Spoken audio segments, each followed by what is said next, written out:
어, 안녕하십니까. 이제 지난 시간에 이어서 두 번째 우리 성경 공부, 성경 파노라마를 시작하도록 합니다. 지난주 말씀드렸던 것처럼 저희 교재가 12과로 되어 있습니다. 그러니까 파트 4, 네 파트로 되어 있고 4부로 되어 있습니다. 그리고 챕터는 12챕터, 12과로 되어 있는데 일부인 1과 2과는 이제 전체 성경의 개요에 대한 그런 말씀인데 오늘은 2과를 시작하도록 하겠습니다. 자, 2과를 이제 시작하는데 저희들이 하나 또 다시 한번 좀 상기시켜야 될 그런 부분들이 있습니다. 우리가 성경 공부를 하는데 성경에 있는 어떤 지식을 쌓아가는 시간이 분명히 아니라고 하는 것을 우리 영상으로 참여하는 분들도 꼭 분명히 아시고 하나님을 더 깊이 알아가는 시간이고 주님을 만나는 시간이고 주님의 뜻을 깨닫고 그 뜻 가운데 살고자 하는 그런 열망 가운데 하나님의 지혜를 얻는 시간이라고 하는 것을 여러분 꼭 잊지 마시고 이 성경 공부에 참여하시기를 바랍니다. 자, 이제 저희들 영상으로 한번 이렇게 송출되는 이 화면을 저희들 한번 보도록 하겠습니다. 네.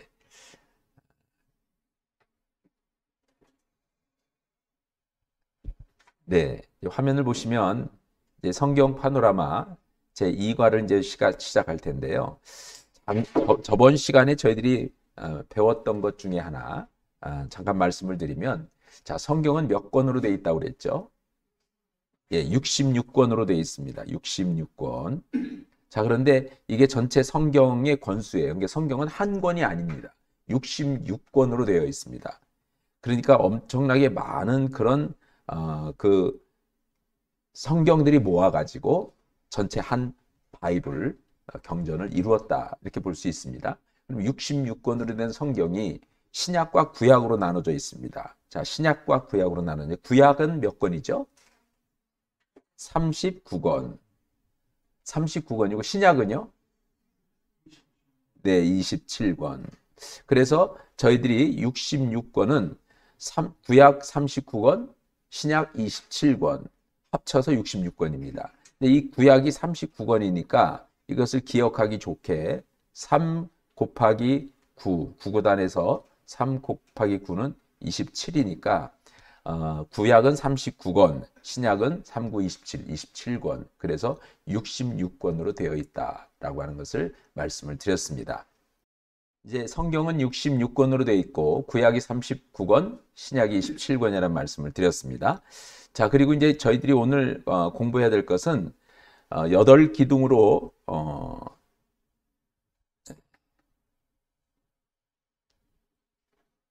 네, 8기둥으로 성경의 맥을 잡아라라고 하는 그런 이제 저희들 공부인데요. 이 8기둥으로 맥을 잡아라 했을 때 이 성경의 8골격을 말하는 것입니다. 이게 지난 시간에 저희들이 이제 성경의 8골격을 말하기 전에 지난 시간에 이 성경도 골격이 있다라는 말씀을 드렸죠. 성경도 골격이 있다라는 말씀을 드렸습니다.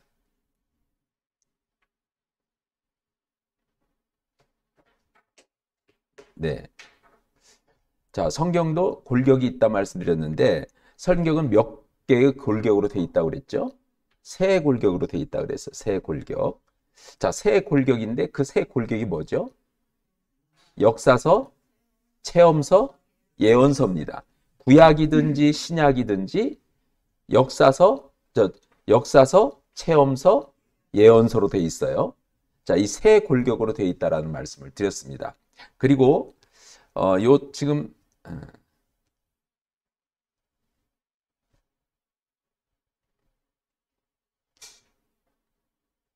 네. 자, 이게 세 골격으로 되어 있는데요. 지금 여기 보면 구약이 39권이었잖아요. 39권. 신약은 27권입니다.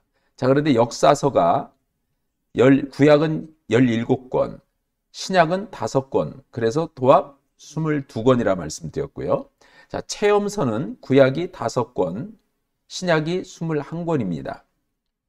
이 체험서하고 그 다음에 예언서, 그러니까 역사서, 체험서, 예언서가 세 골격으로 되어 있고, 그리고 이 세 골격이 구약은 17권이 역사서고 신약은 5권이 역사서입니다. 합쳐서 22권이고요. 그 다음에 구약은 체험서가 5권이고 그리고 체험서가 21권입니다.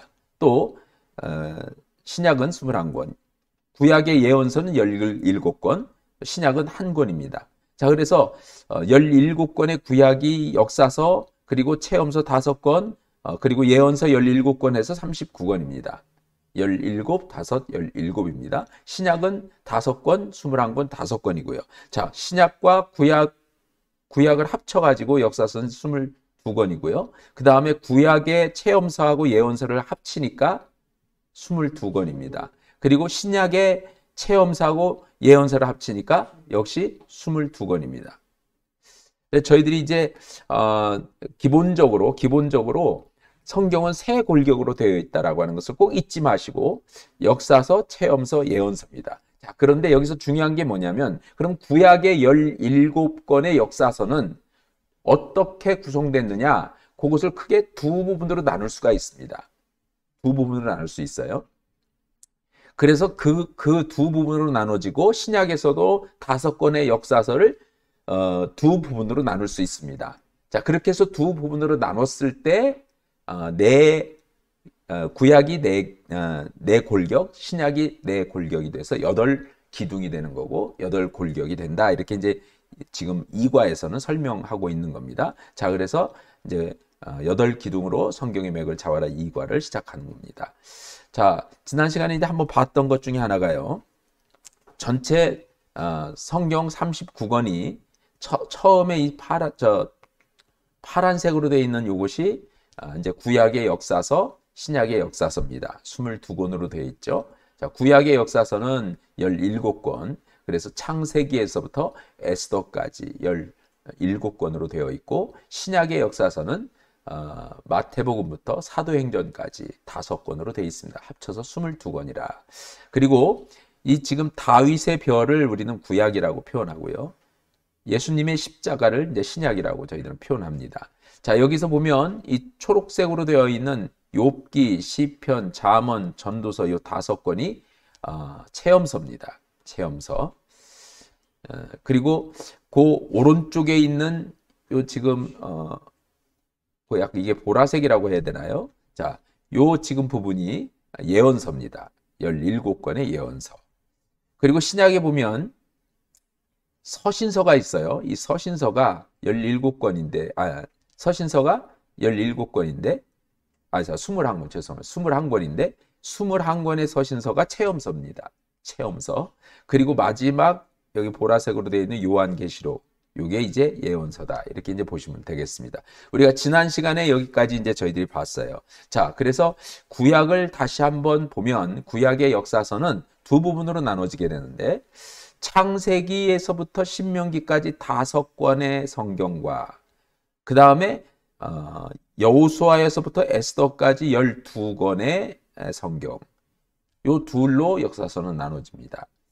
그러니까 처음에 창세기, 출애굽기, 레위기, 민수기, 신명기라고 하는 이 5권의 책을 가리켜서 우리는 율법서, 토라라고 말합니다. 토라, 율법서, 토라. 여기 지금 옆에 보면 율법, 토라 그렇게 말하죠. 이 5권의 성경은 모세가 썼다 그래서 모세 오경이라고도 말합니다. 그래서 모세의 책들이라는 거죠. 자, 모세가 창세기, 출애굽기, 레위기, 민수기, 신명기를 썼다.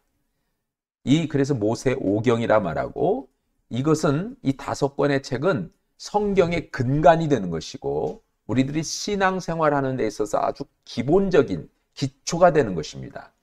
기초가 되는 것, 이것이 바로 율법서 토라입니다. 가장 중요한 것. 이스라엘 백성들이 구약에서 경전으로 가지고 있는 것이 바로 이 모세오경입니다. 경전으로 가지고 있는 것이. 이게 모세오경인 요 토라가, 이 율법서가 그들의 경전이나 마찬가지예요. 그들의 뭐 어떤 체험서, 뭐 시편, 잠언 이런 체험서 같은 것은 그 이후에 이제 왕정 시대에 있었던 그런 사건들을 나중에 기록한 거잖아요.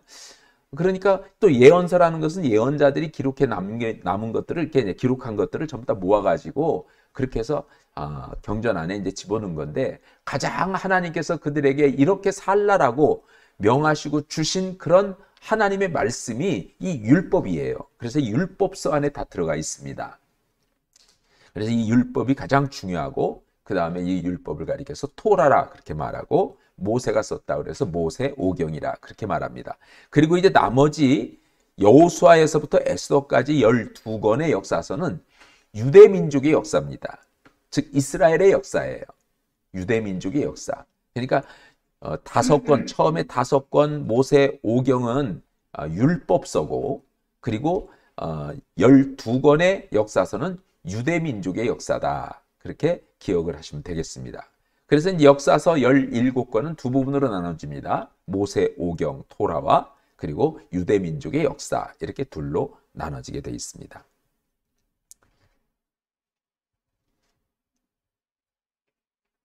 자, 신약도 마찬가지입니다. 자, 신약도 한번 보시면, 신약은 5권의 역사서를 가지고 있다고 그랬죠. 이 5권의 역사서를 둘로 또 나눌 수가 있습니다. 그것을 구성되어 있는 걸 구분해 보면, 자, 마태, 마가, 누가, 요한은 복음서입니다. 복음서. 이 복음이라고 하는 것은 아주 기쁜 복된 소식이잖아요. 복음이니까 복된 소리잖아요. 복된 소리. 기쁜 음성, 기쁜 소식이죠.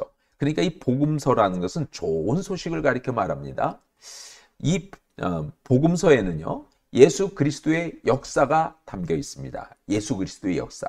예수님께서 이 땅에 태어나시고, 그리고 공생의 생을 사시면서 십자가를 지시고 부활하시는, 그리고 승천하시는 내용까지의 예수님의 그런 그리스도의 역사를 기록하고 있는 것이 복음서입니다. 자, 이 4권의 복음서에 그 다음에 5번째 사도행전이라고 하는 교회와 사도들과의 성령의 역사, 즉 교회의 역사입니다. 이 사도행전은 교회의 역사예요. 교회의 역사라는 것은 이제 성령이 예수님께서 친히 말씀하신 대로 약속하셨죠. 아버지께서 내 이름으로 보내실 성령, 그 성령이 너희에게 오면 너희가 이제 나보다 더 큰 일을 하리라 말씀을 하시고, 성령이 약속대로 오신 이후에 태동된 게 교회입니다.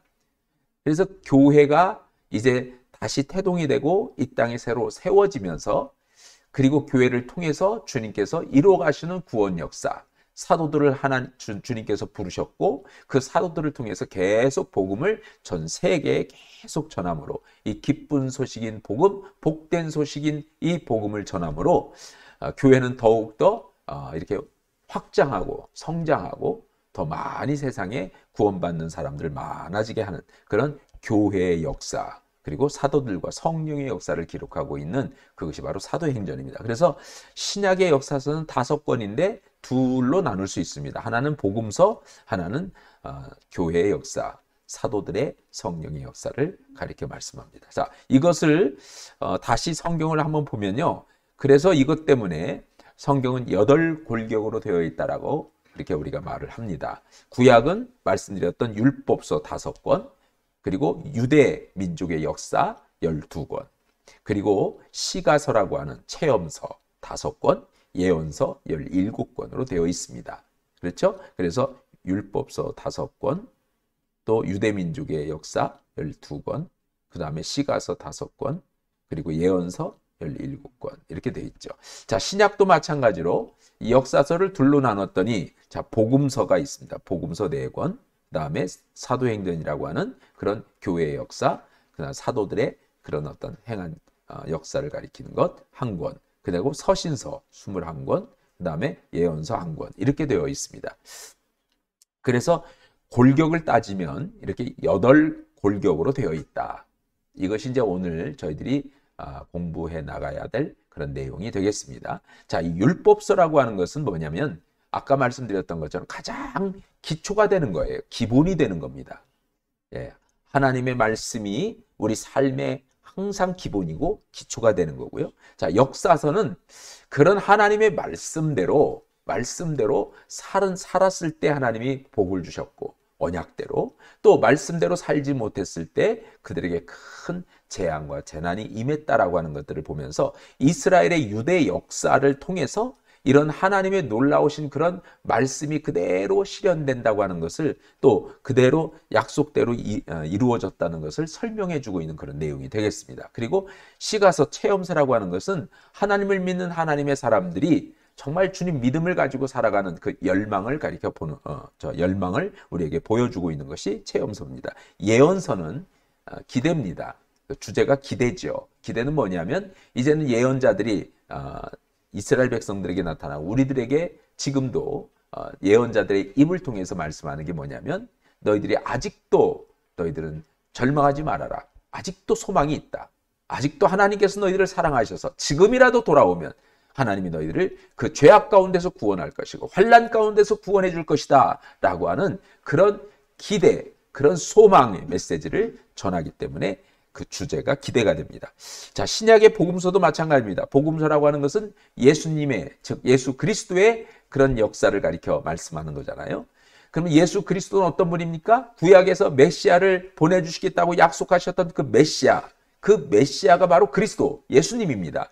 그 메시아이신 예수님이 이 땅에 실현되었다, 즉 나타났다라는 거예요. 나타났다. 약속대로, 예언대로 하나님께서 꼭 그 메시아를 우리에게 보내주셨다. 그 메시아가 나타났다.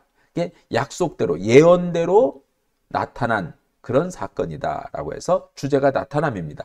역사서, 즉 교회의 역사는 형성입니다. 이제는 교회가 어떻게 형성되고 하나님의 구원 역사가 어떻게 이루어져 갔는지를 기록하고 있고, 지금도 계속 그것이 이어져 가고 있다는 것을 보여주고 있는 거죠. 서신서는 권면입니다. 이렇게 살아라. 주님을 믿는 하나님의 자녀들이 아무리 힘든 어렵고 환난 가운데 있을지라도 그래도 믿음을 지키고 그 믿음을 붙들고 주님 의지하고 살아라. 분명히 최후에는 승리하게 될 것이다. 왜냐하면 예수님께서 세상을 이기셨기 때문이다. 그렇게 지금 권면하는 그런 내용이 서신서입니다. 그리고 예언서는 완성입니다. 이제 처음에 창세기가 첫 시작이라고 한다면 요한계시록 예언서는 이제는 마지막 완성을 말합니다. 그래서 이 땅에 새 하늘과 새 땅이 이루어지면서 주님의 나라가 이 땅에 이루어지고 주님의 나라가 완성되는 그런 내용이 예언서에 담겨 있습니다. 이렇게 해서 8골격으로 되어 있습니다. 자, 우리가 이제 그것을 하나하나 다시 구체적으로 좀 살펴보는 시간을 갖도록 합니다. 자, 그래서 이제 구약을 보면 구약의 가장 기초가 되는 게 뭐라고요? 율법서. 이거 가장 중요합니다. 율법서. 그 율법서에 이게 기초가 되어서 그 기초 위에 역사서라는 기둥이 세워지고, 시가서라고 하는 체험서가 세워지고, 그리고 예언서가 그 지붕을 덮었습니다. 이것이 구약의 한 집입니다. 구약의 건물로 비유했을 때 이렇게 구약이 형성된다라는 거예요. 구약이 형성되었다. 그래서 가장 기초가 되는 게 율법서예요. 이 율법을 떠나서는 구약을 이해할 수도 없고, 율법을 떠나서는 하나님을 만날 수 없는 것입니다. 율법이 없는 역사서는 생각할 수 없습니다. 왜냐하면 이 역사서는 만일 그렇다면 그냥 일반 히스토리가 될 수밖에 없습니다. 원래 그 독일어로 보면 역사를 두 단어로 표현됩니다. 역사라는 것은 하나는 히스토리라고 하는 그런 역사. 히스토리는 그냥 일반 역사예요. 몇 년, 몇 월, 며칠, 몇 시에 누가 태어났고, 그리고 무슨 일이 있었고, 어떻게 성장하다가 언제 몇 년, 몇 월, 몇 시에 죽었다. 이게 일종의 일반적인 그런 히스토리라 그렇게 볼 수 있겠죠. 그래, 또 하나가 뭐냐면 일종의 게시이트라고 하는데, 일반적으로 저희들이 이제 시간을 구분할 때 우리가 그런 얘기 많이 하지 않습니까? 보통 이렇게 저희들이 어떤 한 그런 일종의 그 흘러가는 어떤 시간대가 아닌 지금 현재 그 시간에 개입하는 그런 사건을 가리켜서 말할 때, 그때 이제 우리는 성경에 있는 그런 성경이 말하고자 하는 그런 시간을 얘기한다. 그렇게 이제 얘기를 하죠.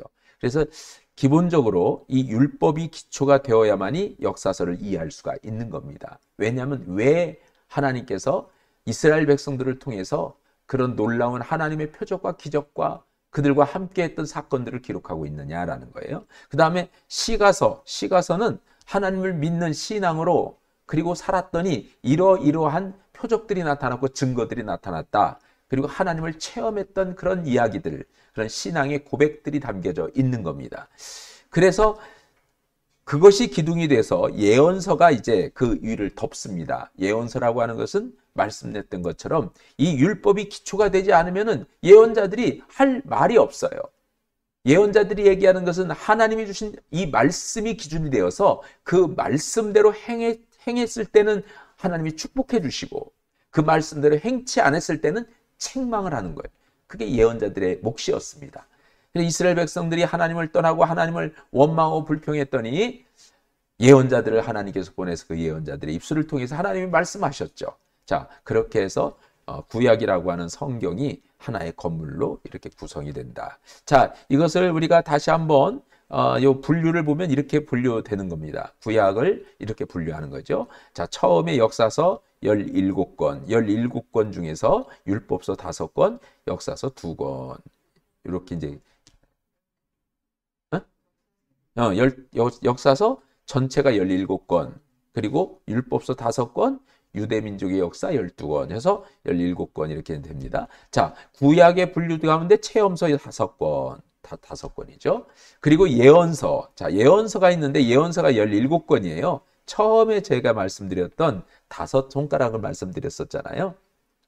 그런 것처럼 이제 예언서가 17권인데 17권의 예언서도 사실은 둘로 나눠지게 됩니다. 왜냐하면 대예언서, 대선지서하고 소선지서 12권. 대예언서가 5권이에요. 그리고 소예언서가 12권. 말씀드렸던 것처럼 이 대소를 가리는 기준이 뭐예요? 분량이라 그랬습니다. 분량. 예. 성경의 분량대로 가른 거예요. 그래서 에레미야, 이사야, 다니엘, 에스겔, 그리고 에레미야, 에가는 에레미야가 썼기 때문에 같이 붙어서 대선지서 안에 들어가서 5권이고요. 소선지서들은 한 장짜리도 있어요. 그렇다고 해서 그들이 그러면 활동은 작았느냐? 이렇게 분량이 많은 어떤 그런 성경의 선지자들은 활동이 굉장히 많았고, 그리고 한 장밖에 안 되는 그런 선지자들은 활동이 적었느냐?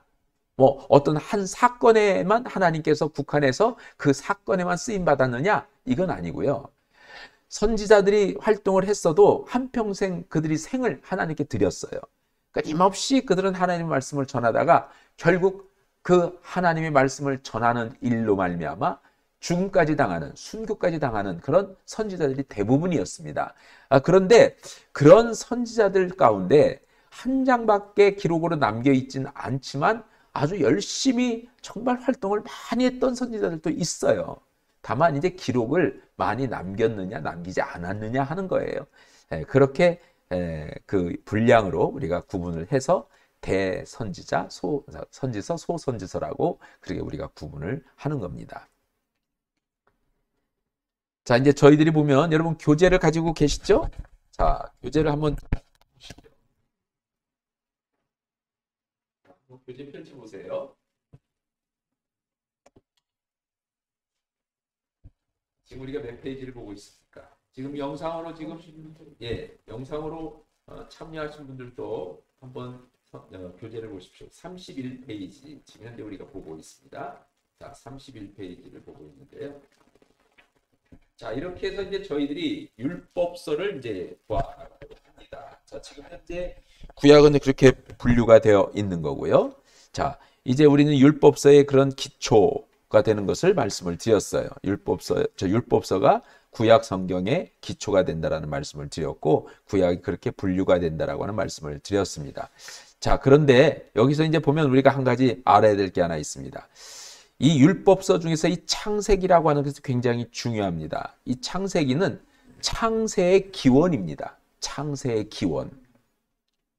이게 창세의 기원인데, 거기 지금 보면 31페이지 오른쪽 위에서 6번째 줄 보면 창세기는 하나님을 제외한, 하나님은 뭐 시작도 끝도 없으신 분이기 때문에 하나님을 제외한 모든 것들의 시작을 기록한다 그랬어요. 이게 창세의 기원이라고 말씀드릴 수가 있죠. 해와 달과 별과 세상, 식물, 동물, 남자, 여자, 결혼, 출산, 문명, 구원, 이런 모든 것들의 기원이 창세기에 기록되어 있습니다.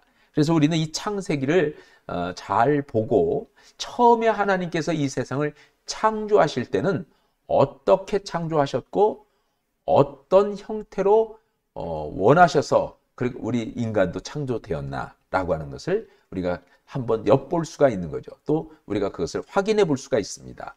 왜냐하면 하나님이 아담과 하와를 지으실 때 불완전한 인간으로 짓지는 않았습니다. 온전한 인간으로 지었어요. 그런데 그 온전한 인간이라고 하는 것은 그냥 뭐 죄를 짓지 않는 가만히 그냥 뭐 하나님의 말씀대로만 그렇게 살아가는 로봇 같은 그런 그 인간으로 지은 게 아니고 하나님의 형상대로 지었기 때문에 하나님은 자유의지가 있잖아요. 그러니까 우리 인간에게도 자유의지가 있으니까 죄를 지을 수도 있고 안 지을 수도 있는 자유의지가 있는 거예요. 선을 선택할 수도 있고 불행을 선택할 수도 있는 자유가 있는 거란 말이에요. 행불행이 우리의 선택에 달려있어. 선도 악도 우리의 선택에 달려있단 말이죠. 왜냐하면 하나님의 형상대로 지음받은 인간이기 때문에 우리에게도 자유의지가 있어서 그런 것입니다. 자, 그런데 아담과 하와는 뭘 선택했어요? 불순종을 선택했어요. 죄를 선택했습니다. 그래서 그 죄의 결과로 하나님께서 그 죄의 결과로 주신 언약들, 약속들이 있어요. 너희가 만일 이렇게 불순종하면 죄를 지으면 이렇게 되리라. 주님께서 약속한 대로 불행한 삶이 시작이 된 겁니다. 자, 죄로 인해서 불행한 삶이 시작된 죄인들은 이제는 선택할 수가 없어요. 아무리 내가 선을 선택하고 싶어도 선을 행할 수가 없습니다. 행복한 삶을 선택하고 싶은데 인간은, 죄된 인간은 행복을 선택할 수가 없습니다. 그래서 항상 불행한 삶을 살게 되는 겁니다. 그건 우리 선택사항이 아니었습니다. 지금도 모든 사람들은요, 잘 살기를 바라죠. 행복하기를 바랍니다. 그러나 그 바람대로 살지 못하는 게 인생입니다. 어느 인생이 자기가 생각한 대로 살아가는 인생이 어디 있습니까? 자기가 꿈꾸고 바라는 대로 사는 인생이 어디 있겠습니까? 자기가 원하는 대로 되어지는 삶이 어디 있겠습니까? 그러니까 죄된 인간은요, 내가 원치 않는 삶을 살아가는 겁니다. 그런데 예수 그리스도로 말미암아 다시 하나님의 형상이 회복돼서 자유의지가 회복됐어. 이제는요, 우리 선택입니다. 행도 불행도 선택이라 성경에서 그렇게 말씀합니다. 그리고 선도 악도 우리의 선택입니다. 죄를 짓는 것도 죄를 짓지 않는 것도, 즉 순종과 불순종도 우리의 선택입니다. 이제는 선택할 수 있습니다. 만일 불순종을 지금도 선택한다면 우리는 처음에 그 첫째 아담처럼 그렇게 불행한 삶을 어쩔 수 없이 살아갈 수밖에 없습니다. 그러나 우리는 예수 그리스도를 믿는 믿음 안에서 주님께서 능히 세상을 이기셨기에 능히 행복을 선택하는 자들은 행복할 삶을 약속받습니다. 선을 선택하는 자들은 하나님의 구원을 우리가 얻게 될 것입니다. 그래서 우리 이 창세기를 우리는 잘 이해하셔야 됩니다. 창세기는 모든 창세의 기원을 얘기하는 겁니다. 심지어는 사탄도 하나님이 창조하신 피조물이었다라고 하는 것을 밝히고 있는 곳이 바로 성경입니다. 자, 그래서 이 창세기에 보면 하나님의 속성에 대해서 나오고 있죠. 하나님의 속성. 하나님이 어떤 분이시냐? 그것을 예언자들이 나타나서, 즉 예언자들, 선지자들이 나타나서 하나님이 이런 분이시다. 하나님은 정말 사랑의 하나님이시다. 하나님은 진노의 하나님이시다. 하나님은 무소부재하시다. 하나님은 창조주 하나님이시다. 이런 말씀들을 친히 증언하면서 하나님의 속성이 어떤 속성을 가지고 있는지를 우리가 성경에서 이제는 알게 됐습니다. 자, 그 하나님의 속성들이 바로 거기에 그림으로 나와 있죠. 자, 여기 이제 보시면 하나님의 속성 이렇게 보면 거기 보니까 여러분이 가지고 있는 교재에는 성경 구절까지도 전부 다 자세하게 이렇게 기록되어 있습니다. 이제 이것은 한번 여러분 살펴보시면 참 좋은데 하나님은 불변하신 분이십니다. 영원하시고 주권적으로 일하시는 분이시고 전능하신 분이십니다. 전능하신 분이십니다. 그리고 무소부재하신 편재하신 하나님이십니다. 이 무소부재, 편재라는 게 뭐냐면 어디나 계신다는 거예요. 어디나 계신다는 것은 시간과 공간을 초월하시는 분이시라는 거죠. 시간과 공간. 그래서 하나님은 과거, 현재, 미래라고 하는 그런 시제가 없습니다. 과거도, 하나님에게는 과거도 없고 현재도 없고 미래도 없습니다. 그냥 스스로 존재하시는 분이십니다. 영원히 그냥 계시는 분이십니다. 우리 인간에게만 과거, 현재, 미래가 있어요. 자, 그렇다면 한 가지만 여기서 말씀드립니다. 자, 오늘 저에게 하나님이 말씀을 하셨으면 그 말씀은 오늘 이 시간에만 저에게 말씀을 하신 건가요? 아니죠? 네, 과거에도 동일하게 그 말씀을 저에게 주신 거고 지금도 주신 거며 미래에도 그 말씀을 동일하게 지금 현재 이 순간에 같이 주신 거예요. 그러니까 우리가 이제 이런 깨달음을 가질 때가 있어요. 아, 이게 그거였구나. 아, 이 말씀이 그 말씀이었구나라고 뒤늦게 깨달아지잖아요. 근데 그 깨달았다는 것은 그 과거에 이미 하나님이 주셨다는 거예요. 그 주신 말씀을 우리 인간의 시제 가운데서 나중에 미래에 나중에 깨닫게 된 거죠. 이미 말씀은 과거에 주셨어요. 그 말씀은 미래의 우리 인간의 시제 가운데 미래에도 똑같이 동일하게 적용되는 말씀. 그래서 하나님의 말씀은요, 영원히 변치 않는 진리의 말씀, 변하지 않습니다. 창세기 때 말씀하셨던, 모세를 통해서 말씀하셨던, 또 그 이후에 선지자들을 통해서 말씀하셨던 모든 말씀들은요, 한번 하나님이 입에서 말씀하신 그 모든 말씀은 영원히 변개하지 않습니다. 바뀌어지지 않습니다. 그래서 성경은 진리인 거예요. 영원히 변치 않는 하나님의 말씀이기 때문에 진리입니다. 그래서 주님의 말씀대로 사는 자는 그 말씀에 담긴 언약을 분명히 이루어가는 겁니다. 그 약속이 분명히 우리의 삶의 자리에서 꼭 이루어집니다. 옛날에 요셉을 통해서는 하나님이 그렇게 역사하셨지만 요셉과 나는 다른데 아니에요. 요셉도 하나님의 말씀 따라 행했더니 하나님이 요셉을 그 시대에 들어 쓰셔서 그 약속대로 언약을 이루어 주신 거예요. 오늘도 내가 하나님의 말씀대로 행하면 과거에 주셨던 그 말씀의 언약대로 지금 내가 내 시대에 하나님이 역사하셔서 그대로 그 언약을 이루어 주시는 것입니다. 그러니까 중요한 게 믿음이에요. 그 믿음의 확신 가운데 살아가는 사람은 하나님의 구원을 볼 것이고 은혜를 볼 것이고 표적과 기적을 보게 되는 것입니다. 그런 하나님이 무소부재하시고 편지하신 하나님이십니다. 그리고 모든 것을 능히 하시는 전능하신 하나님이시죠. 그리고 모든 걸 다 아십니다. 거기 사람의 눈 모양이자 모든 걸 다 보고 있다, 그런 얘기죠. 네가 지난 여름에 한 일을 나는 다 알고 있다, 이런 것과 똑같은 거죠. 다 알고 있다. 하나님은 우리를 다 알고 있습니다. 우리의 속마음을 다 알고 우리의 생각을 다 알고, 그러니까 우리는 하나님 앞에서 어떤 거짓말도 할 수가 없는 거죠. 거짓을 품을 수가 없습니다. 전지하신 하나님, 모든 걸 다 아시는 하나님에게 우리가 기도하면요, 하나님이 알려주실까요? 아니면 안 알려주실까요?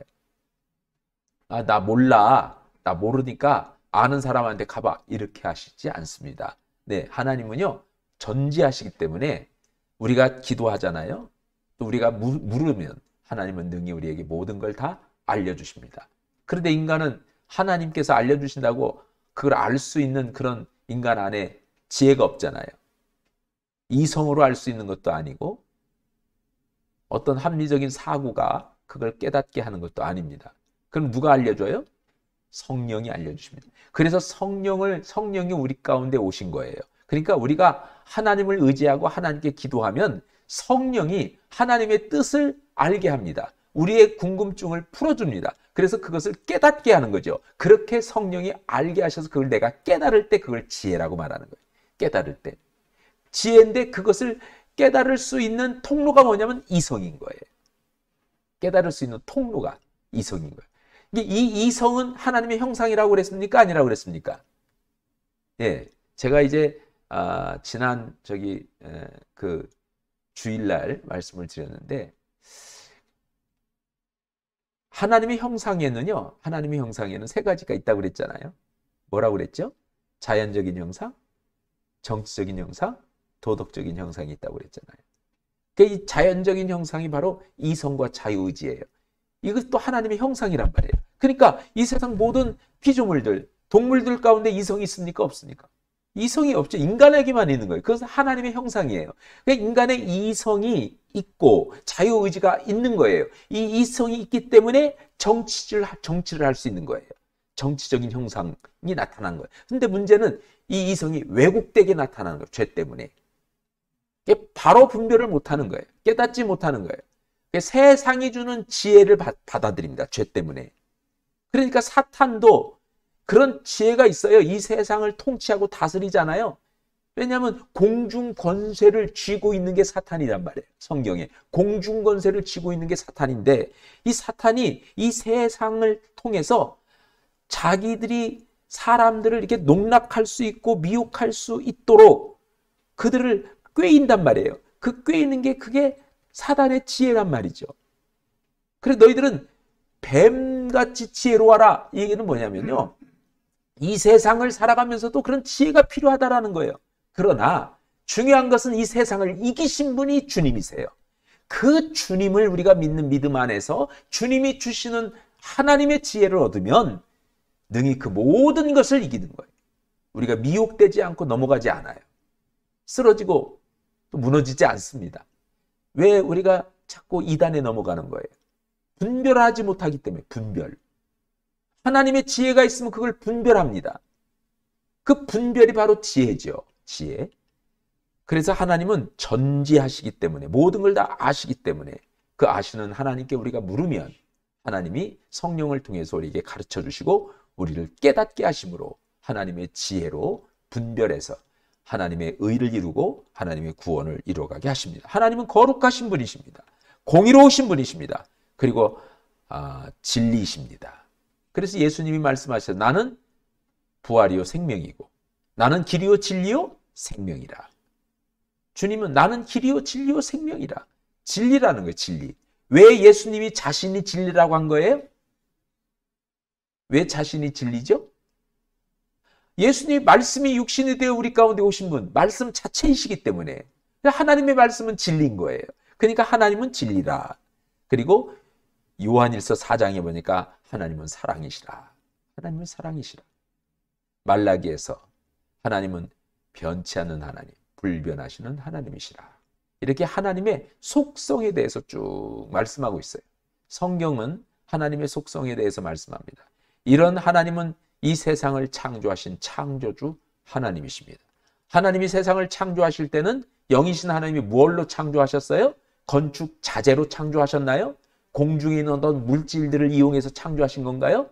아니요. 뭘로요? 말씀으로. 말씀으로. 그래서 하나님은요, 말씀으로 이 천지 만물을, 이 세상을 창조하셨어요.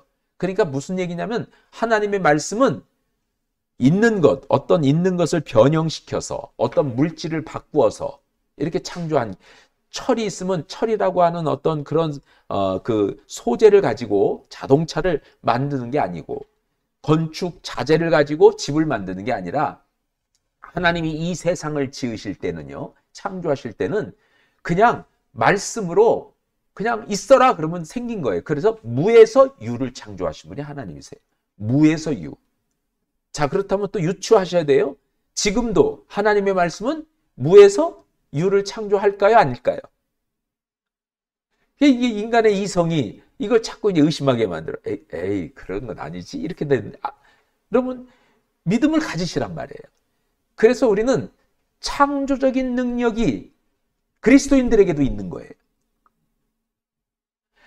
내가 믿음 안에서 주님이 주신 말씀을 입에 담잖아요. 그러니까 사무엘 선지자를 보세요. 사무엘 선지자가 입으로 하는 모든 말 땅에 떨어지지 않게 하셨다. 그 얘기는 뭐예요? 다 사무엘 선지자 입에서 나오는 모든 말은 그대로 이루어지게 하셨다. 여러분, 우리가 주님을 믿는 믿음 안에서 하나님이 주신 말씀을 입에 담잖아요. 그 말씀대로 되게 하셔요. 무에서 유를 창조합니다. 불가능이 없는 거예요. 제가 이렇게 얘기하니까 너무 막 신비롭게 얘기하는 것 같고 그러지만 성경이 우리에게 말했지만, 그래서 내게 능력 주시는 자 안에서 우리가 모든 것을 할 수 있는 겁니다. 그런 하나님의 속성 여러분 잊지 마시고, 그 하나님이 우리 인간들에게 가르치신 말씀이 있어요.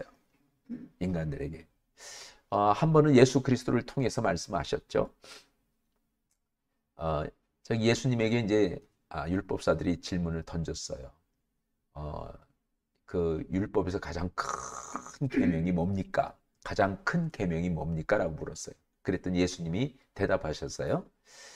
위로는 하나님을 사랑하는데 내가 내 목숨을 다하고 힘을 다하고 내 뜻을 다하여 주 너의 하나님을 사랑하는 것이 첫째 되는 계명이다. 첫째 되는 계명. 그러니까 첫째는 이것이니 그렇게 말했어요. 첫째, 가장 큰 계명이 뭡니까? 그 첫 번째 가장 큰 계명이 뭐냐면 내 목숨을 다하고 마음을 다하고 뜻을 다하고 힘을 다하여 주 너의 하나님을 사랑하는 것이고, 둘째는 이것이니 내 이웃을 내 몸처럼 사랑하라는 것이다. 예수님께서 모든 율법을 총 정리해 가지고 요 두 계명으로 말씀을 하신 거예요. 이 두 계명이 바로 십계명입니다.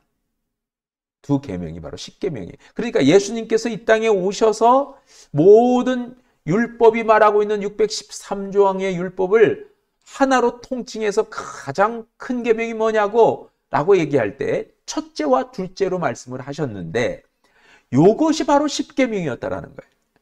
그래서 가장 첫째 되는 계명이 뭐냐? 내 마음을 다하고 목숨을 다하고 뜻을 다하고 다하여 주 너의 하나님을 사랑하는 것이고, 둘째는 이것이니 내 이웃을 내 몸처럼 사랑하는 것이라 이렇게 말씀하셨는데, 바로 첫째 되는 이 계명, 첫째 계명, 내 마음을 다하고 전심으로, 즉 목숨과 뜻을 다한다는 뭐냐? 전심으로 너의 하나님을 사랑하는 것이 뭐냐?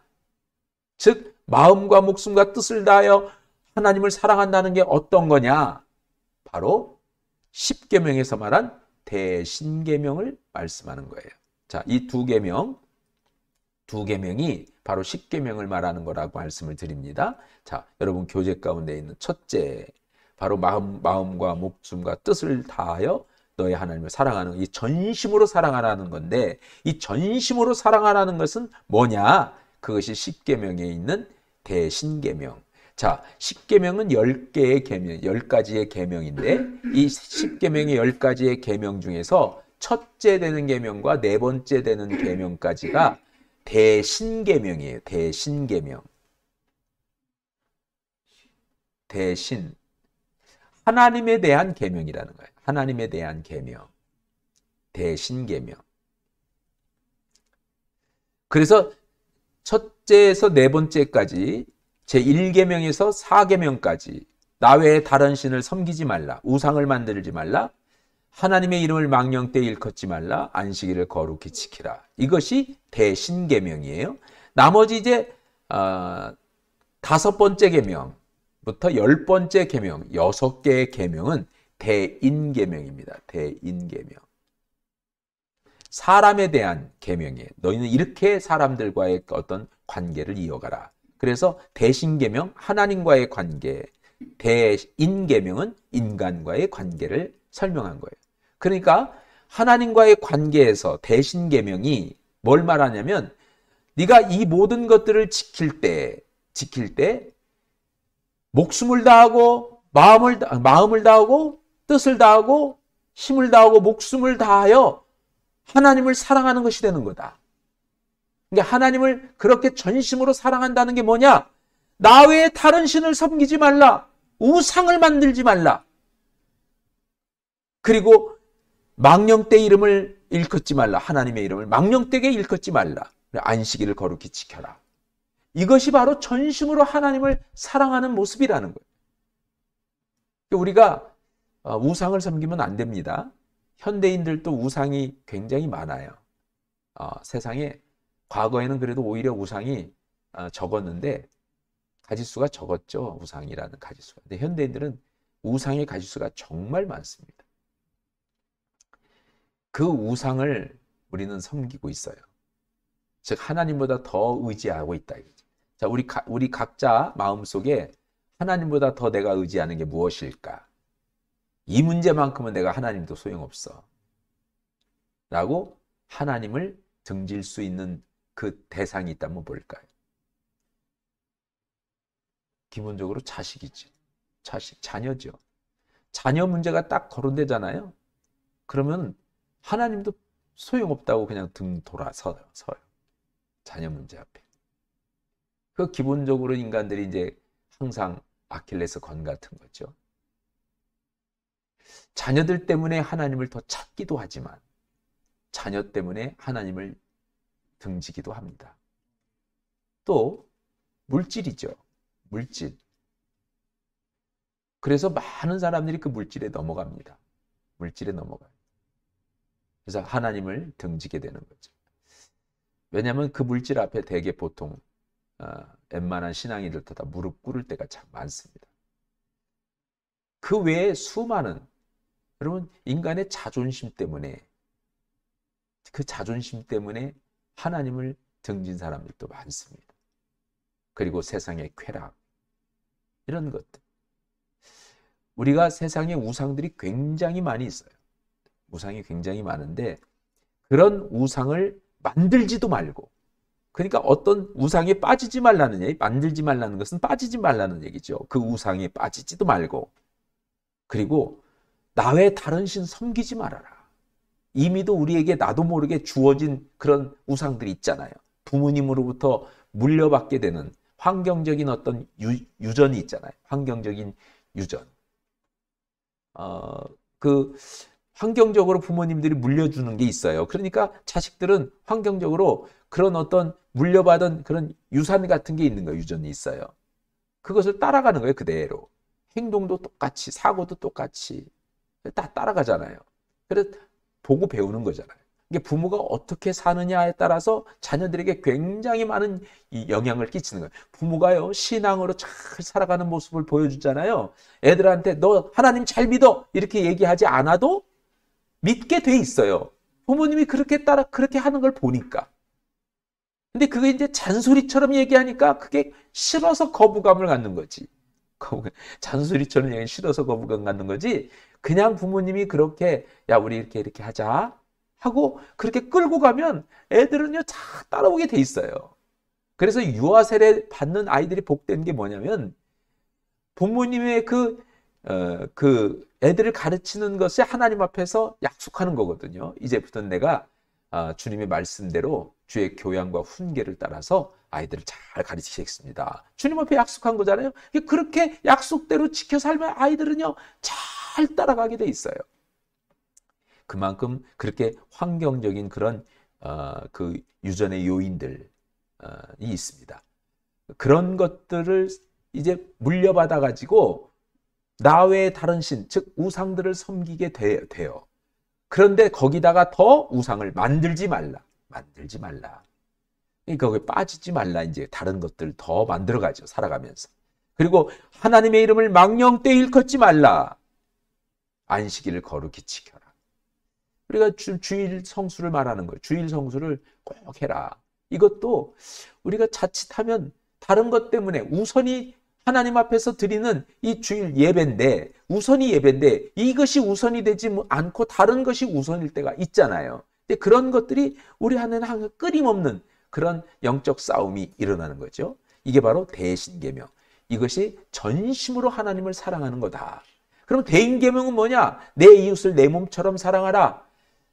죄될 인간은요 자기를 사랑하게 돼 있어요. 자기 사랑이 가장 크죠. 자기 사랑.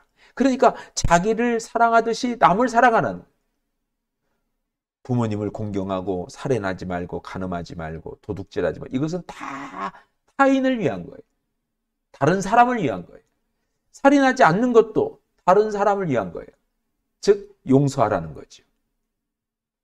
긍휼히 여기라는 거죠. 분노를 통해서 살인을 내가 하지 말라는 거예요. 간음하지 말라. 그 사람의 인격을 지켜주고 그 사람의 어떤 그런 자존심을 지켜주는 것. 그리고 도적질하지 말라. 남의 것을 탐내지 말라. 거짓 증거하지 말라.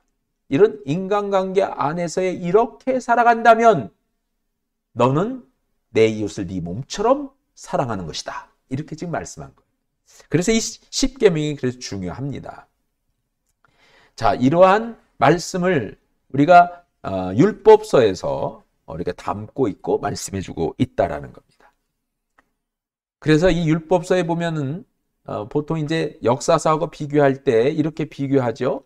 자, 이제 역사서를 우리가 보게 되는데 역사서는 17권의 역사, 12권의 역사서, 유대민족의 역사가 이제 12권이라고 말씀드렸어요. 자, 유대민족의 역사를 보면 율법서 5권이고 유대민족의 역사는 12권이에요. 자, 근데 이 율법은 기초라고 그랬어요. 모든 삶의 기초, 그리고 모든 어떤 그런 그 인간 이 세상에 살아가는 데 있어서 이 땅에서 하나님의 뜻과 구원을 이루어가는 기초가 되는 것이 이제 율법이다.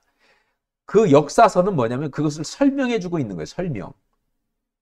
바로 그렇게 하나님의 말씀대로 살았더니 하나님이 이렇게 모든 민족 위에 뛰어난 민족 되게 하고 그리고 열방의 빛이 되게 하고 복의 통로가 되게 하시더라. 그러나 그렇게 살지 않았더니 결국은 하나님이 주신 가나안 땅에서 추방되고 말았고 나라도 잃어버리고 말았고 비참하게 살고 결국 죽음으로 멸망으로 끝나더라. 그것을 설명해 주는 것이 역사서예요.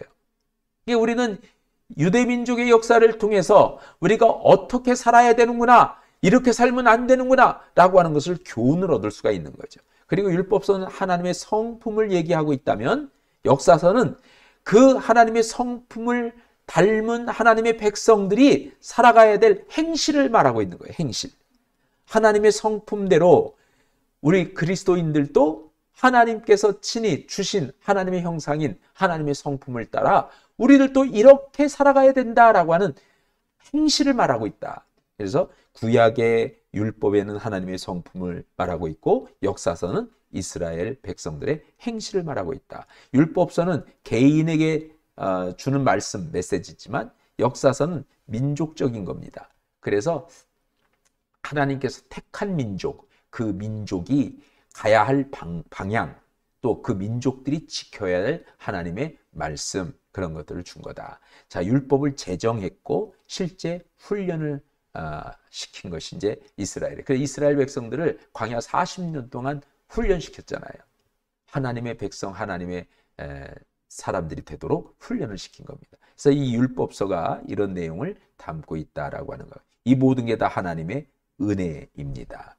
자, 그래서 이 율법서를 보면 12권으로 되어 있죠. 자, 이 12권을 보면 여호수아에서부터 에스더까지 12권이 율법서, 특히 유대민족의 역사를 가리켜 말합니다.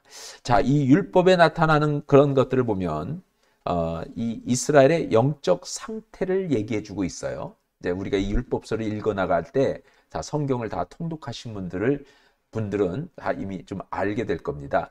이 역사서, 유대민족의 역사를 보면 이스라엘의 열왕 역사가 쭉 기록되어 있는데 이 열왕 역사를 쭉 우리가 지켜보면서 알게 되는 것 뭐냐면 이스라엘 백성들, 하나님의 자녀들의 영적 상태를 우리가 엿볼 수가 있어요. 영적 상태. 그러니까 이스라엘의 영적 상태가 역사서에 그대로 고스란히 담겨져 있습니다. 그 영적 상태를 보면 어떤 시대에는 정말 왕이 하나님을 신실하게 잘 믿으니까 백성들도 그 하나님의 말씀을 따라서 신앙의 길을 걸어서 하나님의 놀라우신 축복을 받는 것을 우리는 성경을 통해서 확인을 했습니다. 그렇죠? 확인을 했어요. 그러니까 그렇게 하나님의 말씀대로 축복을 받는 때가 있었고 그리고 그 말씀을 벗어났더니 멸망을 하게 되고 하나님의 심판을 받게 되고 이런 롤러코스터를 타는 것 같은 그런 역사를 기록하고 있다라는 거예요. 롤러코스터를 타는 것 같은 역사를 기록하고 있다. 그래서 거기 보면 35페이지 오른쪽 제일 오른쪽 밑에서 6번째, 7번째 줄 보십시오. 우리는 성경의 역사를 통해서 이스라엘의 영적 상태가 마치 롤러코스터를 타는 것과 같다는 것을 알 수 있다. 그들은 믿음과 순종을 향해 나아갔다가 다시 뒤로 물러나는 삶을 되풀이했다. 그래서 끊임없이 우리 인생도 마찬가지입니다. 주님을 잘 믿고 믿음 안에서 하나님의 은혜를 체험하다가도 또 우리는 시험에 들기도 합니다.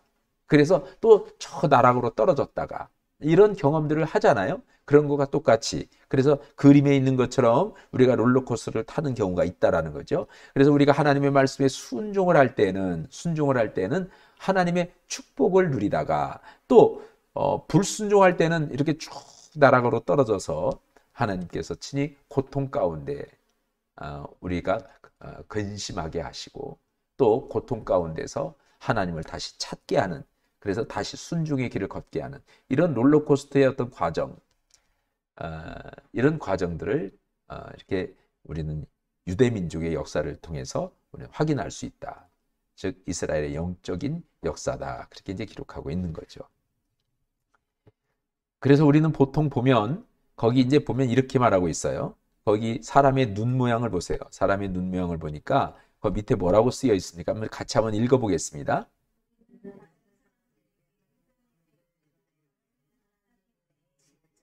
아멘. 우리는 다른 사람에게 하나님의 은혜를 드러내는 하나님의 은혜의 진열장이다. 그렇게 기록하고 있어요. 실제로 이스라엘의 역사를 보면 하나님께서 말씀하신 대로 내가 너희에게 준 율례와 법도를 따라 너희가 살면 너희는 모든 민족 가운데서 뛰어나게 하시고 그리고 모든 열방의 빛이 되게 하시고 너희를 통해서 모든 열방이, 모든 민족이 복을 얻을 것이다.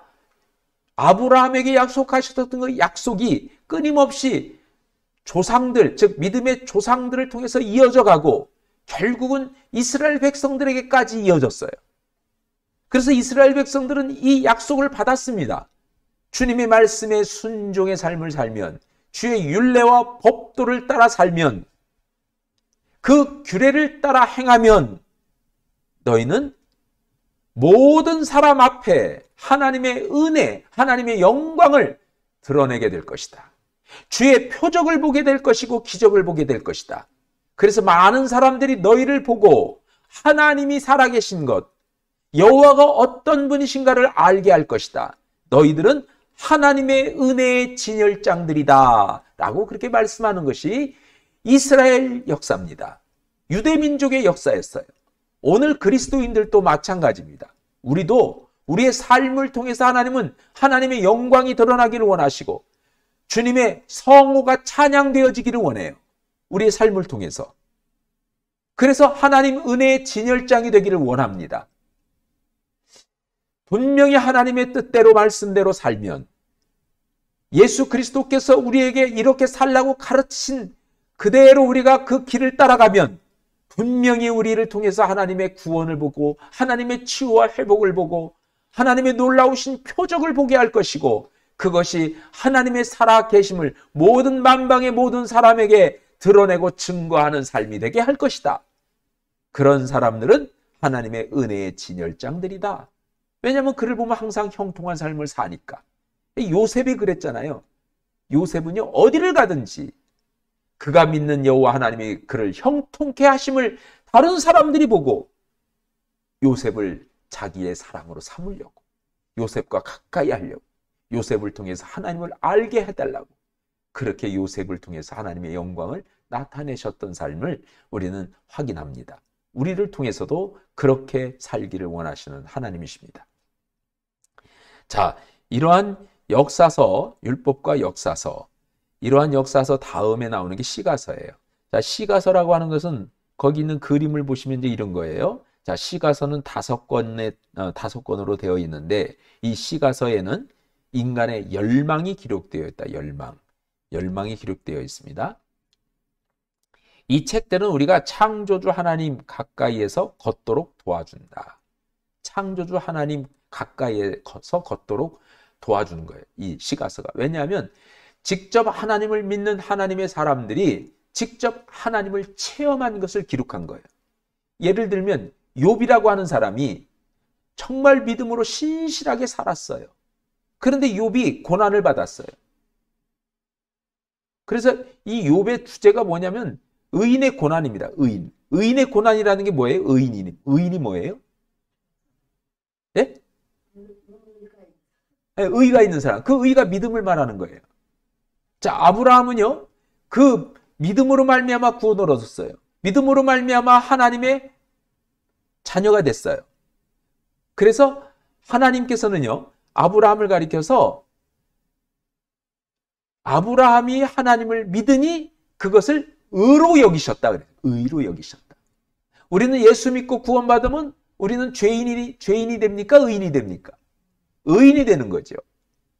그래서 여기서 보면 지금 시가서는요. 시가서는 하나님을 믿는 하나님의 사람들이 하나님을 신실하게 믿고 주님을 의지하면서 살았더니 하나님이 함께 하신 표적과 증거가 나타났다라고 하는 것을 간증하는 책이 시가서입니다. 그래서 체험서예요. 체험했다는 거예요. 그러니까 욥이라고 하는 믿음의 사람이 고난을 받았어요. 그런데도 그 고난 가운데 하나님을 등지지 않았어요. 하나님을 배신하지 않았습니다. 하나님을 외면하지 않았습니다. 원망 불평하지 않았어요. 끝까지 오히려 그 환난 가운데 고난 가운데 하나님을 의지했어요. 하나님 이 환난에서 벗어나게 해주세요. 이 고난에서 벗어나게 해주세요. 왜 나에게 이런 환난과 시련을 주십니까? 라고 하지 않고 세상에 살다 보니까 이런 환난이 있고 이런 고난이 있는데 하나님 내가 이런 환난과 고난에 처했습니다. 하나님 이 환난에서 벗어나게 해주세요. 고난에서 나를 구원해 주세요. 이렇게 기도를 했더니 하나님이 그 환난에서 다 벗어나게 해주시고 오히려 갑절의 축복을 주시더라. 그게 욥기가 우리에게 말씀해주고 있는 내용이에요. 그래서 의인의 고난이라고 표현하는 거예요. 믿는 자들의 고난. 그리고 우리 보통 얘기는 왜 믿는 사람들이 그렇게 고난을 받을까? 이거에 대해서 우리는 항상 궁금해가지고 그걸로 자꾸 토론을 많이 했어요. 신학교에서도 그런 걸 토론해요. 그런데 믿는 사람도 고난이 있어요, 없어요? 당연히 있죠. 세상 가운데 살다 보니까. 오히려 믿는 사람들이 더 어려움을 겪을 때가 있습니다. 왜냐하면 사단이 믿는 사람을 자꾸 넘어뜨리려고. 그런데 염려하지 말라는 거예요. 걱정하지 말라는 거예요. 오히려 그것이 축복의 통로가 될 거라는 거예요. 그게 하나님의 말씀입니다. 고난과 환난을 때문에 염려하지 말아라. 오히려 그 고난과 환난이 너에게 축복의 통로가 되리라. 오히려 그것이 하나님을 더 깊이 만나고 체험하는 그런 기회가 될 것이다.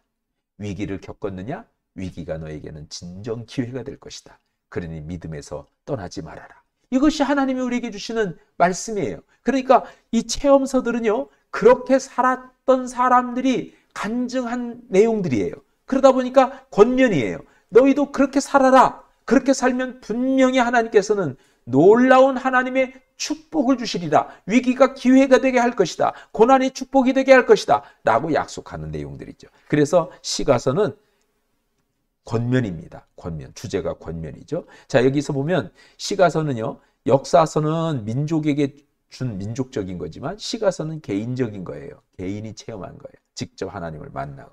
모든 사람, 그리고 이거 주관적인 거죠.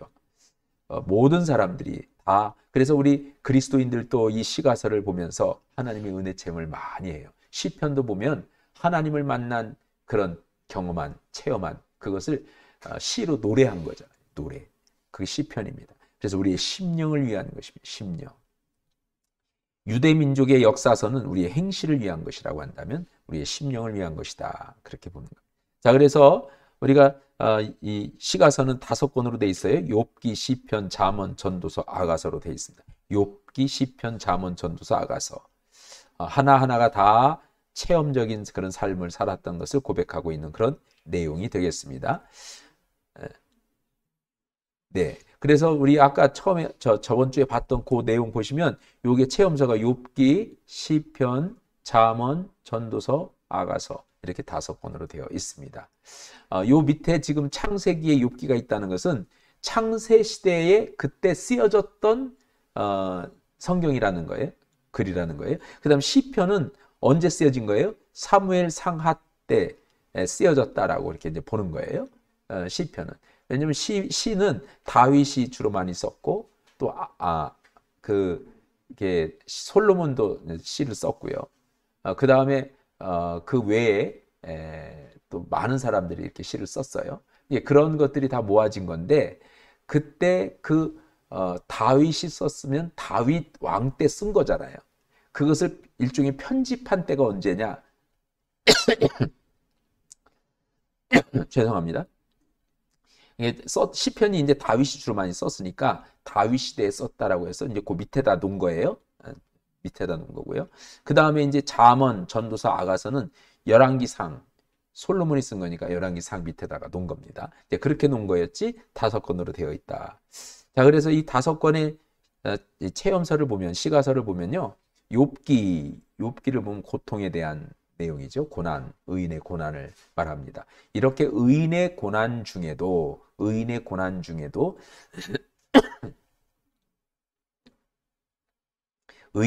중에도 하나님 앞에 예배를 끊이지 아니하면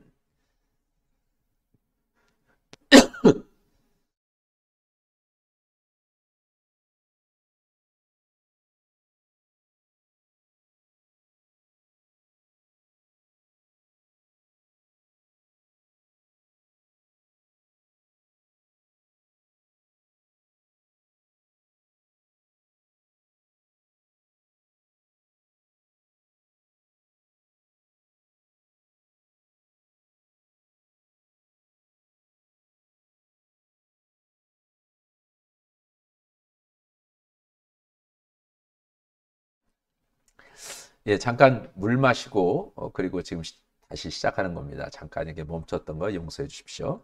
자, 지금 거기 보시면요. 체험서, 시가서는 욥기, 시편, 잠언, 전도서, 아가서인데요.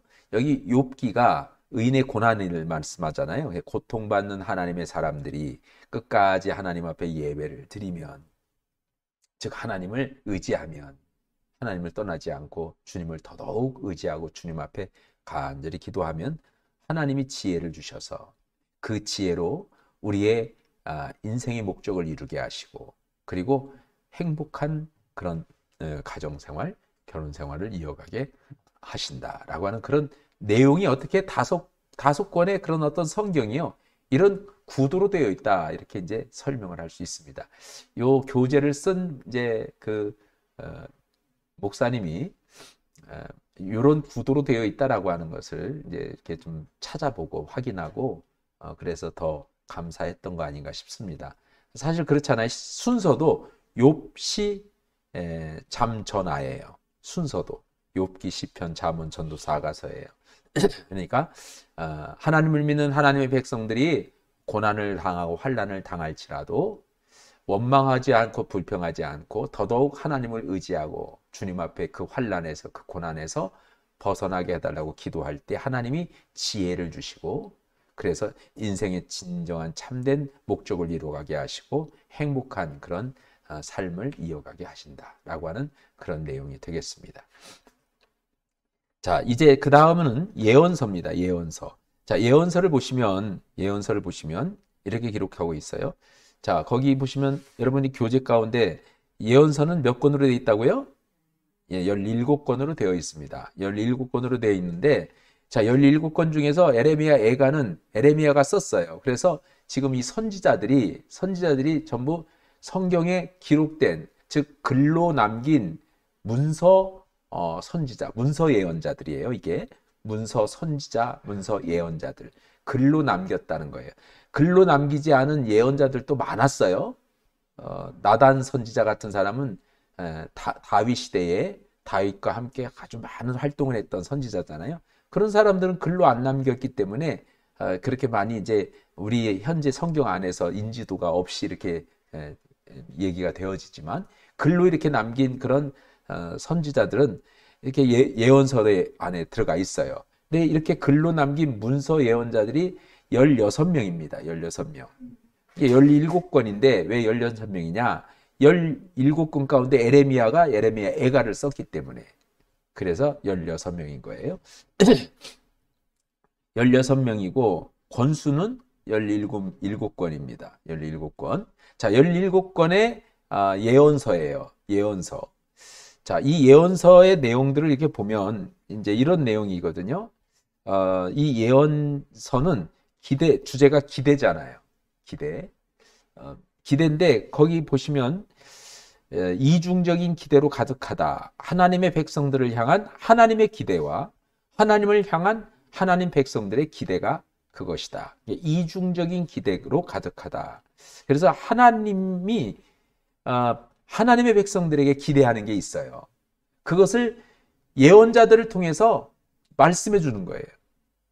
그리고 하나님을 향해서 하나님의 백성들이 기대하는 게 있어요.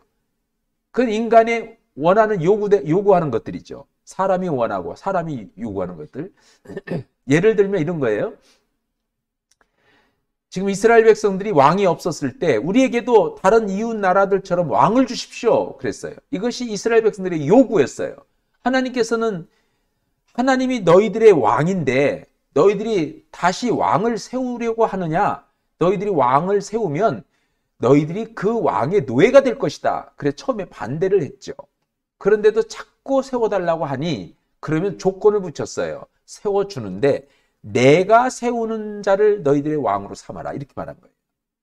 그래서 사무엘 선지자를 통해서 처음에 하나님께서 세운 왕이 사울 왕이었어요. 사울 왕. 자, 그렇게 우리가 백성들이 하나님께 기대하는 게 있고 하나님이 백성들에게 기대하는 게 있다 이거죠. 그러한 것들이 예언서에 담겨져 있다는 거예요.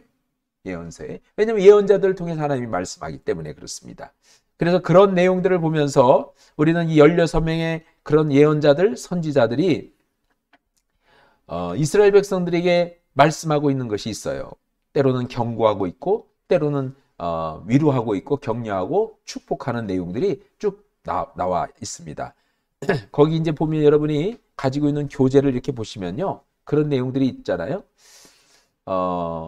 38페이지의 왼쪽 위에 부분을 보십시오. 위에 두 번째 줄, 왼쪽에 제일 위에 두 번째 줄. 이스라엘 민족은 자기들을 향한 하나님의 계획대로 살지 않아 창조주 하나님의 성품을 그대로 드러내지 못했다. 선지자들은 언어와 시각적인 소통 수단을 사용하여 땅에 떨어진 하나님의 기준을 들어 올리려고 노력했으며 하나님의 경책에 주의를 기울이지 않으면 땅에서 사라질 날이 멀지 않을 것이라고 엄중히 경고했다. 그렇게 경고를 했습니다. 그러나 선지자들은 대중의 인기를 얻지 못했다. 왜냐하면 시류에 영합하지 않는 설교자들이 인기를 얻지 못하는 것은 예나 지금이나 마찬가지였나 보다. 그렇게 이제 얘기를 하고 있죠. 그래서 선지자들은요, 하나님의 백성, 특히 구약에서의 선지자는 이스라엘 백성들에게 이야기하는 거죠. 그래서 그 그림에 보시면 이렇게 도표가 나와 있어요. 즉, 하나님이 선지자들을 통해서 이스라엘 백성들에게 말씀을 하셨어요. 이스라엘 백성들에게 말씀하시죠? 자, 이 말씀 속에는 기대가 담겨 있어요. 어떤 기대? 의로움을 기대했어요. 의로움을. 의롭다는 건 뭐라고요? 예, 믿음이란 말이에요. 주님을 의지하라는 거예요. 주님 말씀대로 살라는 거예요. 의로움을 기대했다는 것은 너희가 자꾸 세상 우상을 섬기고 세상의 지혜를 쫓아 살아가니 하나님을 너희가 외면했다. 예루살렘 성전을 너희가 짓고 이 성전을 나에게 봉헌하면서 그 성전에서 하나님을 찾겠다고 약속해놓고 이제는 예루살렘 성전에 거미줄이 쳐졌구나. 하나님을 찾지 않았다는 얘기예요. 그러니까 하나님을 찾지 않으니 결국 하나님을 찾지 않고 세상을 찾는 것 자체가 그것이 순종이 아닌 불순종이고 그게 불의함이라는 거예요. 불의함. 너희들에게 내가 기대하는 것은 의로움이다. 하나님의 백성으로서 하나님의 말씀 따라 살아가는 순종의 모습이다. 그걸 기대한다는 거예요. 그것을 선지자들을 통해서 지금 하나님이 백성들에게 얘기하는 거예요. 그 이스라엘 백성들이 선지자들을 통해서 들은 하나님의 말씀을 듣고 이스라엘 백성들이 하나님께 기대하는 건 또 뭐냐는 거예요. 하나님께 기대하는 거예요. 구세주와 하나님 나라를 기대합니다. 구세주 하나님 나라를 기대한다는 건 뭐냐면 이거예요. 하나님 이 환난 중에 나를 구원해 주세요. 그러니까 사사기가 그거예요. 사사기가. 이스라엘 백성들이 하나님을 떠나서 여호와 앞에서 악을 행하니까 이방 민족을 통해서 고통을 받게 됐어요. 이 고통 중에서 하나님께 부르짖어요. 하나님 이 환난 중에 이 고통 중에 이 고난 중에 이 압제 중에서 우리를 구원해 주세요 하고 하나님께 원합니다. 그래서 하나님이 나의 구세주가 되어 달라고 전에는 찾지도 않았고 전에는 잃어버렸던 하나님을 찾아서 뭘로 찾았어요? 고통 중에 하나님을 다시 알게 됐고 고통 중에 하나님을 찾게 됐어요. 그래서 그 고통 중에 하나님께 부르짖어 기도하기를 하나님 나를 이 환난 중에서 이 압제 중에서 이 억압 중에서 나를 해방시켜 주시고 나를 구원해 주옵소서. 우리를 구원해 주옵소서. 이렇게 이제 기도를 했단 말이에요. 그때 기도하는 그 내용이 뭐냐면 구세주이신 하나님께 나의 구세주가 되어 달라고 나를 구원하는 구원자가 되어 달라는 그런 간구였어요. 그게 바로 백성들의 기대입니다. 이 땅에 그래서 하나님의 나라를 이루게 해달라고. 이 하나님 나라 이루게 해달라는 게 뭐예요? 하나님의 나라를 이루게 해달라는 것은요, 행복하게 해달라는 거예요. 형통하게 해달라는 거예요. 평탄하게 해달라는 거예요. 어려움 겪지 않게. 하나님의 나라는 늘 항상 웃음이 끓이지 않고 기쁨이 충만하고 평안하잖아요. 평안케 하여 주옵소서. 이 뜻입니다. 그러니까 요 글로만 보면 이스라엘 백성들이 죄를 보면서 하나님을 향해서 기대하는 게 무슨 구세주와 하나님 나라야? 하나님 나라는 하나님이 기대하는 거지? 이렇게 이제 우리가 생각할 수 있을지 모르지만 그런 의미가 아니다라는 것을 말씀을 지금 설명을 드린 거예요. 그래서 요것이 지금 예언자들은 끊임없이 예언하면서 요런 하나님의 기대를 이루기 위해서 왜냐하면 백성들이 끊임없이 하나님의 기대대로 이스라엘 백성들이 그렇게 의로운 그런 백성들이 되지 못하니까 의로운 백성들이 되지 못하니까 그래서 끊임없이 환난과 고통을 통해서 다시 하나님께 돌아오라고 그렇게 부르시는 건데 그렇게 불러도 끊임없이 다시 하나님을 떠나고 등지고 배반하니까 하나님이 결국은 누구를 통해서 이런 놀라운 구원 사역, 의로움, 기대하시는 의로움을 이루어 가셨느냐? 바로 예수 그리스도를 통해서 이루어 가셨다. 그래서 구약에 보면 기름을 붓는 대상은 선지자, 제사장, 왕에게만 기름을 부었어요. 선지자, 제사장, 왕에게만 기름을 부었어요. 그래서 기름 부은 종을 가리켜서 메시아라고 표현하는 거예요. 메시아는 기름 부은 자라는 뜻이에요. 기름 부은 자. 메시아라는 기름 부은 자. 그러니까 이 왕과 선지자들과 제사장님들에게만 기름을 부었어요. 그런데 예수님이 어떤 분이시냐? 예수님. 이 제이라는 것은 예수님이 표식이에요. 자, 예수님은 어떤 분이냐? 왕이시고 선지자이시고 제사장이신 예수님. 예수님은 대제사장이시며 예수님은 또한 선지자이시며 또한 만왕의 왕이신 예수님. 이분이 바로 새 기름을 부은 대상들의 통합이 된 그런 기름 부은 자인 메시아입니다. 그래서 예수님을 통해서 하나님의 기대를 이루시는 거예요. 예수님을 통해서 이제는 새 이스라엘, 옛 이스라엘, 과거의 이스라엘은 결국은 실패하고 말았는데 예수 그리스도를 통해서 새 이스라엘을 세우셨어요. 그 새 이스라엘이 바로 오늘 우리들 교회를 가리켜 말하고 그리스도인들을 가리켜 말하는 거예요. 새 이스라엘. 우리는 새 이스라엘입니다. 그래서 예수 그리스도를 통해서 우리는 다시 모든 것을 구약에서는 예비하시고 그리고 신약에서 그것을 나타내셨어요. 실현시켰어요. 그 메시아를 통해서 우리는 죄악에서 구원을 받고 이제 하나님의 사람, 하나님의 자녀로 의로운 의인이 되게 하셨다. 그런 얘기입니다. 그래서 구약과 신약을 보면 구약은 그림자요. 신약은 실체고 구약은 기다리는 거고 신약은 선포되는 거고 왜냐하면 기다렸던 메시아 계속 기다려왔는데 신약은 그 메시아가 이 땅에 오셨다라고 선포하는 거죠. 인간 위에 계신 하나님, 이제는 인간과 함께 계신 하나님. 그래서 예수 그리스도가 인간과 함께 계셨던 하나님이 된다. 동물의 희생자사를 드렸다면 이제는 자신을 희생제물로 드리신 그런 제사를 통해서 우리는 예배를 드리게 됐습니다. 그리고 모든 것을 예비하고 모든 것을 나타내는 실현하는 그런 내용들이. 그래서 구약은요, 오실 메시아를 말하는 거고, 구약은 오실 메시아예요. 오실 메시아. 오실 메시아. 이게 글씨가 잘 안 써져요. 이렇게 공중에서 이렇게 하다 보니까. 오실 메시아. 신약은 뭐예요? 오신 메시아. 오신 메시아. 오신 메시아. 이게 오실 메시아, 오신 메시아. 그러니까 예언된 예수 그리스도가 이 땅에 실현됐다, 나타났다, 오셨다라고 하는 것이 이제 구약과 신약의 차이가 되겠습니다. 여러분 이제 시간이 너무 많이 갔는데 이게 한 과를 다 끝내고 가는 게 좋겠죠? 그렇겠죠? 제가 5분 안에 정리하도록 하겠습니다.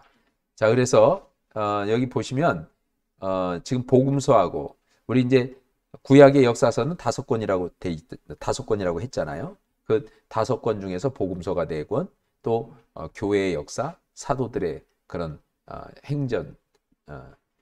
행적을 기록한 그런 역사. 그래서 사도들의 역사를 사도행전 한 권으로 기록하고 있죠. 그래서 신약의 역사서는 5권이고 그걸 둘로 나눴더니 복음서하고 사도행전으로 나눠질 수 있습니다.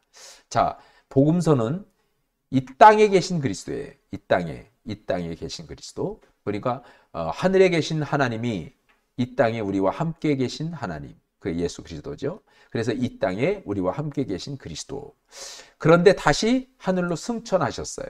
그래서 사도행전에서는 하늘에 계신 그리스도예요. 예수님이 이 땅에 오셨고 그 예수님이 하늘로 승천하셨어요. 그래서 이제 하늘에 계신 그리스도가 되시고 대신에 성령이 우리 가운데 오신 거죠. 그리고 30년의 기간을 포괄하고 있는 게 복음서라면 30년의 기간을 포괄하는 똑같이 이렇게 기록했네요. 거기에 교재에는 뭐라고 써 있나요? 똑같아요. 30년 기간을 포괄하고 있다. 자, 준비하는 사도들, 선포하는 사도들이에요. 이게 복음서에는 제자들을 불러서 제자 삼았죠.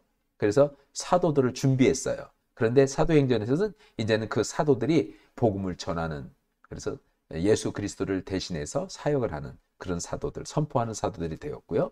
유대인들이 주요 대상이었다면 사도행전에서는 유대인과 이방인이 주요 대상이 됐고, 또 복음서에는 그리스도와 사도들이 주가 됐다면 사도행전에서는 성령과 사도들이 주가 됐다. 왜냐하면 예수님의 어떤 그런 그 그리스도죠. 예수님과 사도들이 같이 공생애를 살았는 것이 복음서라고 한다면 이제 사도행전에서는 성령께서 사도들과 함께해서 그 사역을 이루어 가시는 그런 이제 역사가 기록되어 있는 거다. 그리고 복음서에는 구원이고 사도행전은 그 구원을 선포하는 그런 내용이 되겠습니다. 자, 이제 서신서인데요. 서신서. 자, 서신서를 보면 서신서는 21권으로 되어 있어요. 신약의 서신서는. 그래서 로마서에서부터 요한 3서까지가 여기 요한계시록을 빼고 요한 3서, 로마서에서부터 요한 3서까지가 21권으로 되어 있습니다. 자, 21권의 서신서. 이 서신서들은 말씀드렸던 것처럼 체험서예요. 체험서기 때문에 구약에서 율법이 있었던 것처럼 신약에서도 여러 가지 하나님이 주신 명령들이 있잖아요. 명령들. 그 명령들이 이렇게 새 계명으로 처음에 이렇게 주님이 한마디로 이렇게 모든 걸 정리해 주셨지만 그래도 구체적으로 현장 속에 살아가는 그리스도인들이 이렇게 살아야 된다. 주님의 뜻과 말씀대로 살아가는 삶이 이런 거다라고 그렇게 말씀하고 있는 게 이 서신서들 안에 담겨 있습니다. 그래서 서신서들의 이러한 여러 가지 명령들이 서신서에서 우리가 발견되는데 그러한 내용들을 우리가 통해서 권면의 말씀을 얻습니다. 그래, 맞아. 이럴 때는 이렇게 해야지. 그렇게 얘기를 이제 주님께서 예를 들어서 70번씩 7번이라도 용서하라고 사랑을 강조하셨다고 한다면 어떤 구체적인 상황 속에서 그래 하나님께서 이런 상황에서 사랑하라고 하셨지 라고 하는 그런 권면의 메시지를 이 서신서들이 다 가지고 있는 거예요. 그러니까 박해 가운데 핍박 가운데 있는 교인들에게 사도 바울이요 서신서를 통해서 위로와 권면을 주는 거예요. 네가 환난과 핍박 가운데 있지만 그래도 견뎌라. 하나님이 이렇게 말씀하셨다. 나도 내가 이 환난 가운데 있지만 늘 항상 하나님의 은혜 가운데 이 환난을 내가 견디고 이긴다. 그래서 주님의 영광을 드러낸다 라고 하면서 권면하고 위로해주는 그런 메시지들이 서신서에 담겨 있는 것을 볼 수 있습니다. 그리고 하나님이 주신 그 율법의 말씀을 그대로 잘 전하면서 기독교가 뭐냐라고 하는 기독교의 변증, 기독교가 뭐냐라고 하는 것을 그대로 드러내고 기록으로 남겨있는 로마서 같은 거, 갈라디아서 같은 그런 서신들은 기독교가 이런 거다. 기독교가 이런 거다라고 하는 것을 분명히 밝히면서 기독교의 정체성, 그래서 그리스도인들이 어떤 정체성을 가지고 살아가야 되느냐라고 하는 것들을 기록해 놓은 것들이 바로 서신서들이다. 그렇게 말합니다. 이 서신서들이 그런 구체적인 내용들을 이렇게 비유로 얘기할 수 있습니다. 사람의 마음에는 네 개의 마음밭이 있다. 마음밭이 있다. 길가와 같은 밭이 있고 돌짝과 같은 밭이 있고 가시떨기나무 밭이 있고 옥토같이 좋은 밭이 있다. 그런데 열매를 맺고 많은 곡식을 수확을 얻는 밭은 옥토와 같은 밭이다. 좋은 땅에 씨가 뿌려지면 좋은 열매가 맺는 것과 똑같다. 그러니 하나님의 말씀을 너희의 밭에 뿌리되 이 밭을 옥토의 밭이 되게 하라. 그러면 하나님의 말씀에 그 씨앗이 싹을 내서 많은 열매를 맺는데 100배, 60배, 30배의 결실을 맺게 될 것이다 라고 하는 그런 말씀을 주면서 이 서신서들이 바로 그렇게 마음의 밭을 옥토와 같이 잘 가꾸어라 이렇게 말하는 거예요. 그래서 위로해주고 격려해주고 오직 믿음으로 굳건하게 지켜라. 굳건하게 그 믿음의 길을 꼭 잘 걸어라. 그러면 분명히 열매가 있을 것이다 라고 하는 그런 말씀을 줍니다. 그래서 이 복음서 사도행전은 역사, 과거의 어떤 기록이라면 서신서는 교리를 말하는 교리. 하나님은 어떤 분이시다. 예수님은 어떤 분이시다. 성령님은 어떤 분이시다. 이런 것들을 통해서 위로해주고 격려를 주고 그리고 모든 현재 살아가고 있는 그리스도인들에게 어떤 분명한 자기의 정체성을 분명히 세워가게 하는 그런 일이 그런 내용들을 기록하고 있다. 그리고 5권으로 되어 있지만 21권으로 되어 있고 과거에 초점이 있지만 현재에 초점이 있고 민족적이지만 개인적이다. 이렇게 기록하고 있습니다. 이제 마지막 요한계시록이에요. 요한계시록은요 22장으로 되어 있는데 여러분 가지고 있는 요한계시록에 보면 창세기가 모든 것의 기원을 기술하고 있다면 신약의 예언서인 요한계시록은 모든 것의 완성을 묘사하고 있습니다. 그래서 창세기에서 사탄과 죄에 의해서 훼손이 되었던 환경이 요한계시록에서는 완벽하게 복원이 됩니다. 복원이 되는 거예요. 그래서 새 하늘과 새 땅이 이제는 이루어지면서 하나님께서 원하는 하나님의 나라가 우리 가운데 주어지게 되는 거예요. 우리는 그 하나님의 나라에 들어가는 거예요. 이때 하나님께서 우리에게 주시는 새 하늘과 새 땅, 하나님의 나라는요 바로 처음에 아담과 하와에게 주셨던 에덴 동산 같은 그런 나라입니다. 이해 가시죠? 그러니까 죄로 인해서 훼손되었던 것이 이제는 예수 그리스도를 통해서 마지막 때는 모든 게 다 복원이 되는 거예요.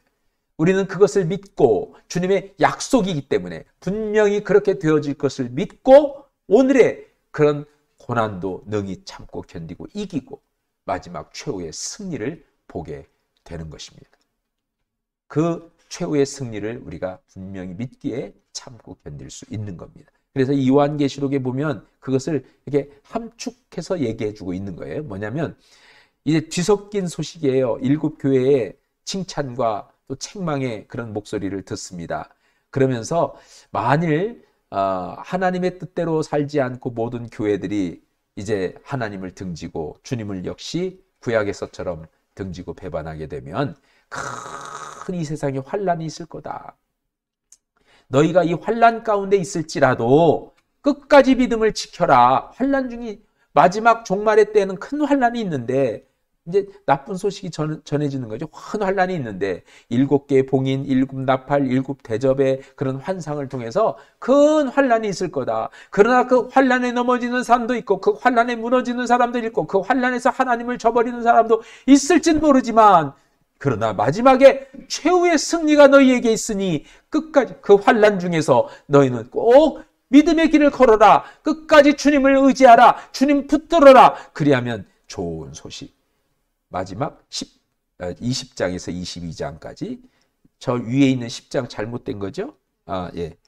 마지막 20장에서 22장까지는요. 좋은 소식을 주십니다. 하나님의 나라가 주어지고 7가지의 새로운 것들이 이루어지게 될 것이다. 라고 하는 새 하늘과 새 땅과 그리고 이 땅에 하나님이 약속하신 하나님의 나라, 처음에 우리에게 주셨던 에덴 동산의 복원이 그대로 이루어진다고 하는 것을 얘기해 주는 그런 내용이 요한계시록입니다. 자, 이 요한계시록을 우리가 끝으로 다 이제 맞춰졌습니다. 아이고, 좋습니다.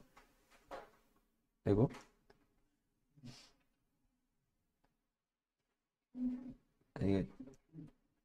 이게 저기 제가 확 넘기는 바람에 예. 자, 이제 저를 보시죠. 네.